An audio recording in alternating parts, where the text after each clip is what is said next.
voyant ce panneau, chacun est tenté de se dire: «Ah, c'est une commune où il y a un parc». Non, de fait il y en avait un, mais il y a bien longtemps. À quelques kilomètres, on trouve le château de Sucigno.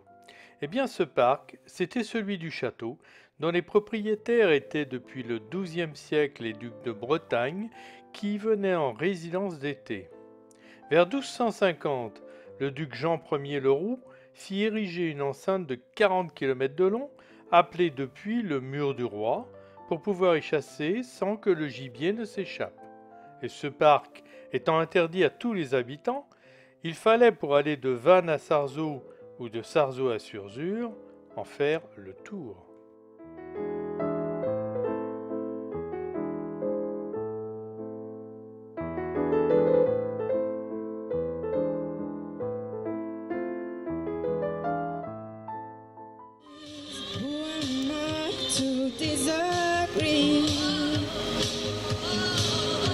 Maintenant, sweet dreams are made of these.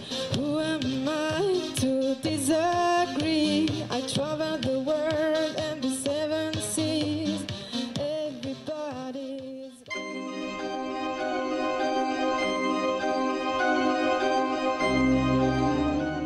Bonjour, je suis Saint-Vincent Ferrier. C'est à moi qu'est dédiée cette église du Tour du Parc, construite de 1845 à 1854.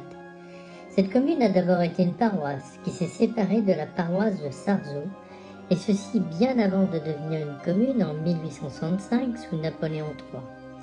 Je suis l'objet depuis 600 ans d'une dévotion sans pareille en raison de mes prédications publiques et de mes conversions de juifs et de morts.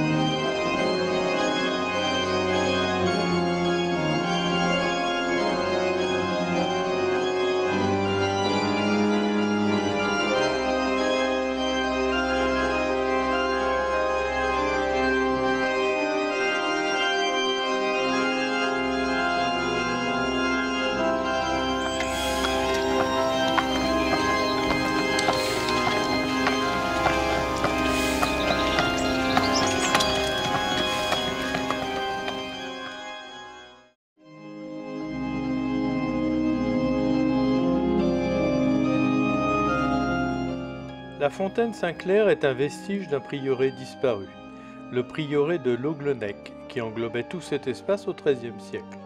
Ce prieuré dépendait à l'époque de l'abbaye bénédictine de Saint-Gildas de Ruiz. L'étonnant et unique motif d'inspiration celte et viking qui surmonte la fontaine provient de l'ancienne chapelle du prieuré, la chapelle Saint-Clair, démolie en 1945-1946. Ce motif curieusement non chrétien se trouvait sur son faîte au bord du Pignon.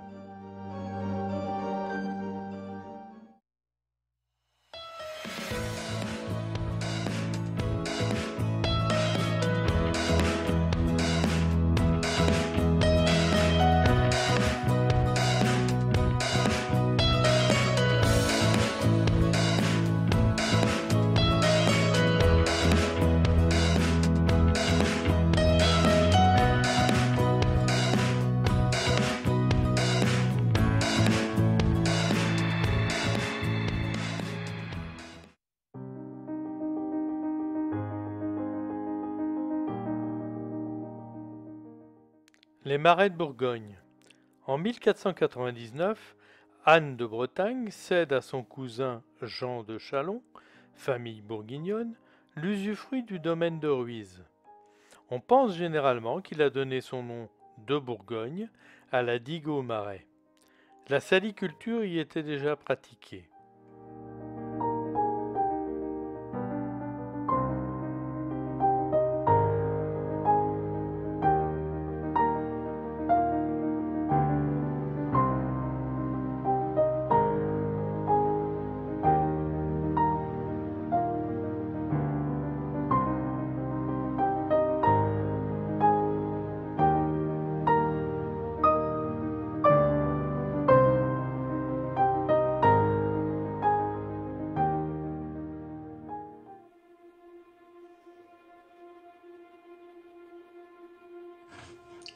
Bonjour.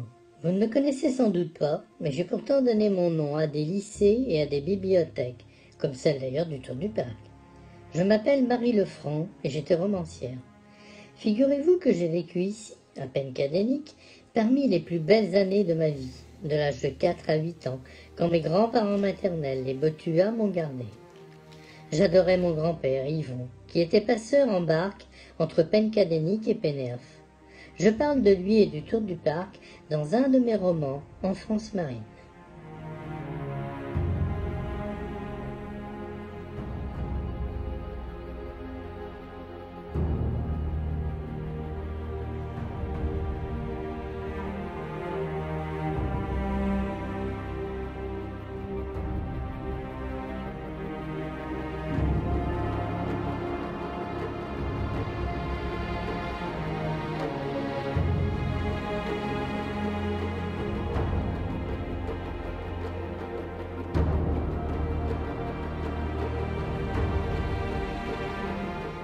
Pencadénic, la petite tête de Cadène. Reliée au continent par un isthme de 200 mètres, c'est le hameau maritime de la commune où se trouvent concentrés avec Castel les chantiers ostréicoles. C'est le royaume iodé de l'huître, consommé depuis les époques préhistoriques. L'huître de Pénerf provient de l'exploitation des bancs naturels de la rivière du même nom.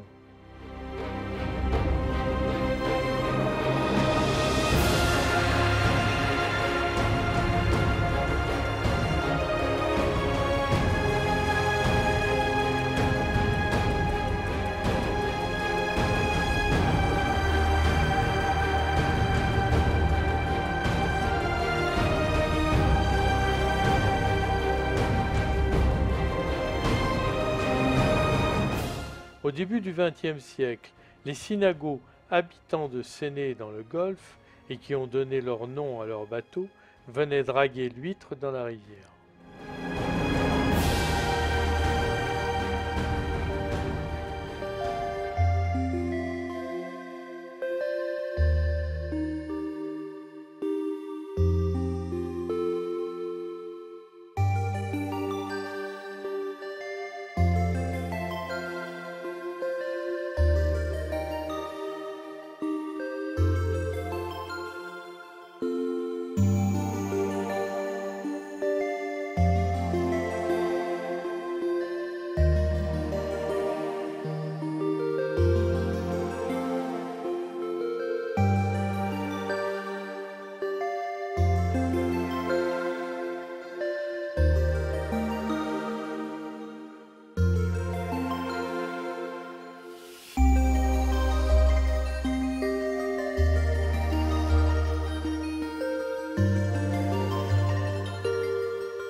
L'océan recouvre les marais lors des grandes marées.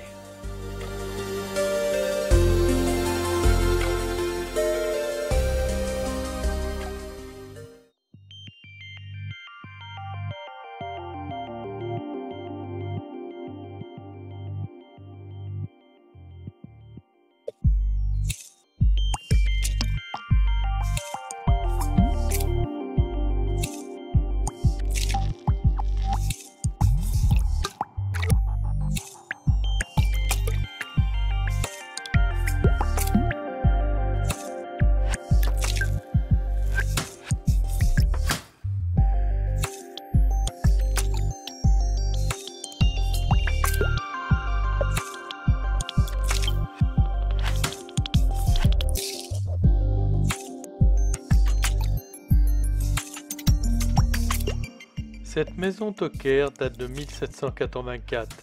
C'est l'une des plus anciennes, bien conservées de toute la presqu'île de Ruise. Cette maison a une particularité que l'on ne trouve habituellement que dans les châteaux, et encore pas tous. Les propriétaires successifs de cette ancienne ferme se transmettent les documents de la maison depuis le début du XIXe siècle.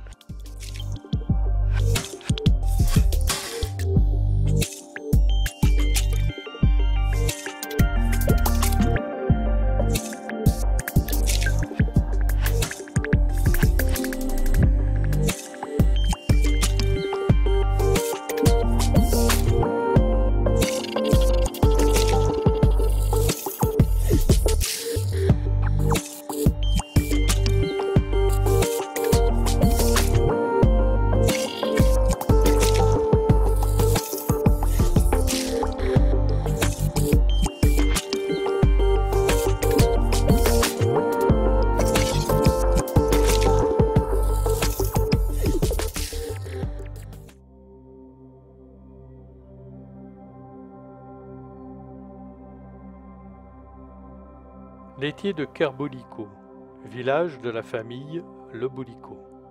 Vaste étendue de 190 hectares et long de plus de 2 km.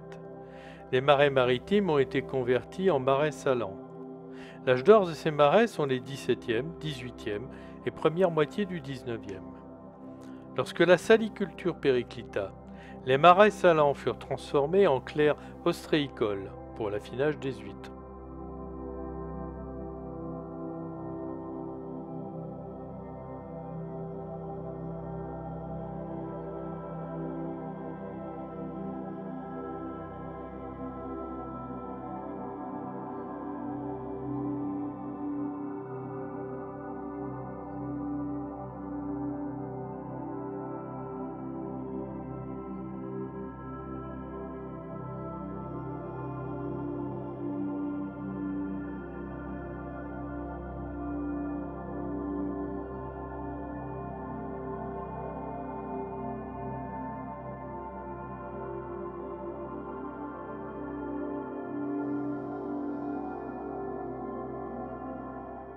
Les marais de Kerboulico sont alimentés par la mer par le goulet de Banastère. Le pont qui enjambe ce goulet est très récent.